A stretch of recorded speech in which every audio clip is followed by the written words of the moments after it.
So that's interesting. I see it two ways, right? So I see it as, yes, we have this hypergamy, right, where women have access to the top 1% of men. Mm-hmm. And men are at a disadvantage. But you know what I see too much of? I see men bitching and moaning and just, no, man, that's not the answer, dude. The answer is the game changed. So either you're playing the game or you're not. Yeah. There's nothing in between. Either you're on the bench or you're pitching the ball and taking a swing, with the bat. So Yeah. my thing is, when the game changes, I learn how to play the new game, Mm-hmm. right? There's no other way. So in the second chapter of my book, I write about something called the Pathfinder's Pyramid. Mm-hmm. Level 1 is surviving, level 2 is distraction, level 3 is searching, and level 4 is purpose. Nice. So we all start off surviving, trying to figure out how to put food on the table, how to pay the light bill, how to put gas in the car. We're so busy on surviving, or it's not possible to see anything else, right? Once you learn some good lessons there, but you don't want to stay there. You learn how to hustle, you learn how to grind, you learn how to really go out and get after it. Important things, right? Mm-hmm. However, you don't want to survive for the rest of your life. So what happens? You move up to the next level, and once you start making enough money, you go to distracted. Mm-hmm. What happens? Most people stay in distracted forever. Why? Because they think they're in purpose. Yeah. They can afford a nice concert. They can afford a great vacation. They can afford a really nice car. They can afford to take their girl out to a really nice dinner. They can afford to buy their kids their best gifts. So they think they've made it. They think they're in purpose. But sooner or later, what happens is you go through all these experiences and they're really empty. There's nothing solid. There's nothing tangible. You know what I mean? That concert, that nightclub, that vacation, they were cool, but where's the substance? Like, what am I going after in my life? The purpose of my life isn't just to have a good time. Yeah, I want to have a good time, but I got to be celebrating something. What am I celebrating? I haven't accomplished anything, right? And that's when your brain goes into searching, level 3, right? Searching is, all right, I know I'm done surviving, and I know I'm done being distracted. What is my life about? What am I looking for? What do I like? What could I do for the rest of my life for free? Like, if I wasn't getting paid money, what would I love doing forever? Mm-hmm. And that's when you start looking for the right things. And that's typically the valuetainers and the people who follow Grant Cardone. These people who are kind of searching and looking for a purpose. And then when you're in purpose is when you're living it. So going back to what we were saying, I think that's what happens in the dating scene. You forget, like, if you're broke and you don't have a purpose in life and you don't know what you're doing, Go get a sales job. Yeah, seriously. That's Like, a good actually, start. Yeah. Go find purpose. Mm-hmm. Go find purpose, because through finding purpose, you'll become the high value man that you're destined to be, Yeah. and then you'll attract the woman. The game isn't to try to manipulate the game to make the woman attracted to broke men who aren't where they need to be in life. No. The answer is become the high value man, accomplish your dreams in life, and then by default, guess what? You're the best version of you, so you're gonna attract the best version of a woman. Mm-hmm. You know what I mean? That's just me. And that's why game mythology and the early game stuff that came out with Mystery and those guys. Yeah, Mystery and and Style like and all those RSD. I used to watch a lot of RSD, and those guys were crushing it. They taught me a lot about how to talk to women and all of that. But if you get really good at those sort of like manipulation skills when you're a loser and you don't have money, all that happens is you grab a 10. And then you can't keep her. You can't and then maintain her. but Tate one time had said, and this is very powerful, is that if you, the one thing that a man really needs, I think, is like to become who he's going to be, is a horrible bankruptcy moment and a horrible breakup, like a broken heart. And I do think that is true. I think once you have those two elements and you learn how to deal with yourself and you learn how to deal with the inner work, and you have to sit and look at yourself in the mirror and say, why did this happen? Why am I this way?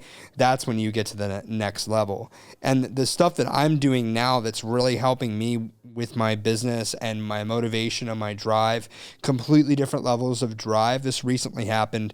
I was watching an Ed Milet, Joe Dispenza interview that happened about 4 years ago. And dude, I had watched this passively, like put it in the background at the gym, in my car, whatever. And I didn't actually hear the words that were in the podcast, right? But you say, okay, I heard the podcast, and you put it in the back burner and you don't think about it. So I rewatched this when I'm in Colombia recently, and it changes my entire freaking perspective. And the whole concept is that you wake up in the morning and you meditate. And when you're thinking about, this is Joe Dispenza's work, when you think about what you want and you need to manifest who you want to be, you go into a place where you think about it. What that does is it makes, the body doesn't know a thought versus reality. So if you think about the manifestation of who you are, if I think about myself being on every podcast and talking to Tate and talking, being around the world and having 100 million in the bank and all this stuff, I'm actually putting myself in the reality now. And what is that going to do? Now I need to focus in this reality of what are the things, what are the habits and routines that I need to do to get there, and identifying, this is the key point, that you're programmed, your neurons are firing off in a certain way habitually that are certain behavioral patterns. So if you get up in the morning and you say, okay, you have this thought, I want to go to the gym, I want to be fit. But your behavioral pattern that you notice that you have is you like to take another 15, 20, 30 minutes of sleep, and you don't end up getting that time before you have to go to work to go to the gym. You need to know that that's not you. That's not acceptable. That's not okay.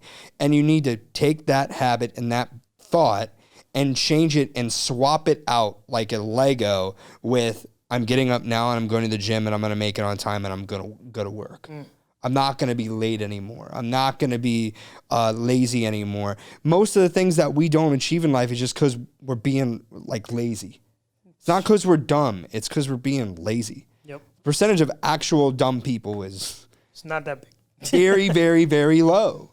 If you're not going to achieve something, the chances are you're not achieving it because you're too dumb for it is very low. It's just you had the wrong programming. I don't know what to tell you. You just were raised the wrong way. You got to break out of that mentality and you got to go for your dreams. You got to go for what you want to do. And for instance, if I'm sitting down with somebody and trying to explain to them why they need to do content, I don't have to explain to you why you need to do content. Right. But if I have to sit down and say, hey, this person has done this person has done that. This is where we could take your business if we start scaling your content operation out, talk about a podcast, talk about reels, talk about how-tos, talk about golden nugget content, talk about Nelk Boy style going around and filming content. If I can paint that picture for them and show them that's a need, right? Paying the picture in sales, selling them on the painted picture of what they need, and then convince them that they need to change the routine and habits that they had to now effectually make the content. I think that's the hardest part about content production is getting the person like myself, getting finally to the point where you say, I need to change this habit and routine that is keeping me from finally getting in front of the camera, finally talking, coming up with a script. All of these things are needed. Anthony Bourdain, greatest journalist, in my opinion, of all time, had an amazing show. Anthony Bourdain was not only a producer, director, but he was a writer. When I heard that recently, I thought, damn, I need to start writing too.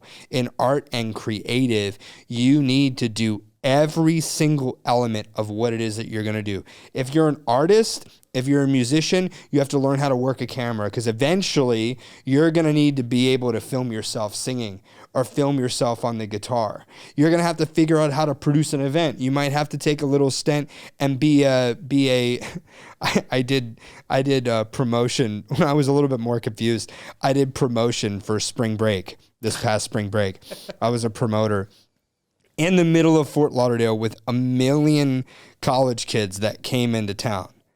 That was insane. That was absolutely insane. I was running the door, doing bottle service, all this stuff for if you take 1 million and you take 3/4 of that and you say those are girls, it was literally 3/4 of 1 million. So 750,000 girls from every different university, all 21 years old showing up to Fort Lauderdale. It was a fun time. But you have to learn all of these different things because then when you're getting ready to roll out your concert, you're getting ready to roll out your big event, you don't know ticketing, you don't know production. So do you want to rely as a business owner?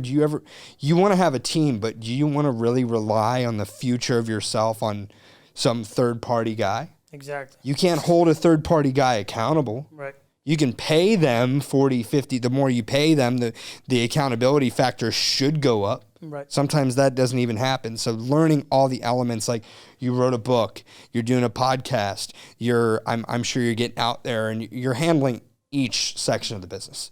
And you have to get to that point. You have to understand everything about what you're doing and pick it up and don't be afraid to do that. Make the decisions, change the actions to get there. I'm with it, man. Yeah. Everything stems from, I'm big on internalizing. So internalization means learning, implementing, results, repeat. Learn, implement, results, repeat. Learn, implement, results. If you have to implement, without the action, you have nothing. Absolutely anything. The difference between the people who have results and people who don't have results is the people who have results took action and they fell flat on their face and they failed until they got results. They kept doing it and doing it and doing it. That's another thing going back to sales, man. I failed so much and I went through so much rejection that I just don't care anymore. That's what makes successful people successful, ladies and gentlemen. They experience a failure, they experience a rejection, they just keep pushing through it, and they work so fast that it looks like they don't go through any failure or rejection, but they do. The difference is they're working so fast that they get past it so fast that the results come faster.